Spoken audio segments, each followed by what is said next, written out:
সুন্দর একটি সৃজনশীল বিজয় উৎসব আমাদেরকে উপহার দিলেন। কিন্তু আমরা অত্যন্ত দুঃখজনক হলে লক্ষ্য করলাম তারেক জিয়া একদিকে ঘোষণা দিলেন দোয়া মনোযোগের মাধ্যমে তাদের বিজয় উৎসব পালিত হয়, কিন্তু আমরা দেখতে পেলাম যে দোয়া মনোযোগের পরিবর্তে অন্যের বাড়িতে জানাজা পড়ানোর মাধ্যমে তিনি তার বিজয় উৎসবের সূচনা করেছেন। তিনি তার বিজয় উৎসবের সূচনা করেছেন মানুষের বাড়িঘর ভাঙচুর করার মাধ্যমে। তিনি তার বিজয় উৎসব শুরু করেছেন মানুষের দোকানপাটে ব্যবসা প্রতিষ্ঠানে আগুন ধরানোর মাধ্যমে।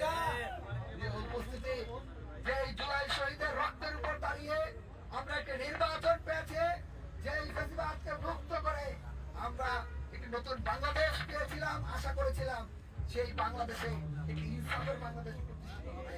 কিন্তু আমরা আবারও বাংলাদেশের ফ্যাসিবাদের পদধ্বনি শুনতে পাচ্ছি। আমি তারেক রহমানকে আহ্বান জানাবো, আপনি ফ্যাসিবাদ হয়ে উঠতে পারবেন না, আপনি ফ্যাসিবাদ হয়ে উঠবেন না, আপনাকে ফ্যাসিবাদ হয়ে উঠতে দেওয়া হবে না।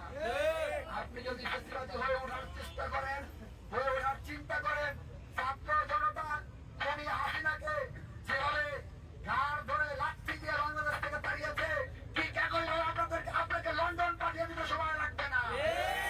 আমরা চাই জনগণ আপনাদেরকে ম্যান্ডেট দিয়েছে যেভাবেই হোক, কেউ কেউ বলছেন ইন্টারমিডিয়েট পাস ইঞ্জিনিয়ার, অনেক কিছুই বলছেন, যেভাবেই হোক আপনি রাষ্ট্র ক্ষমতা পেয়েছেন, 5 বছর চালান, জনগণের ম্যান্ডেট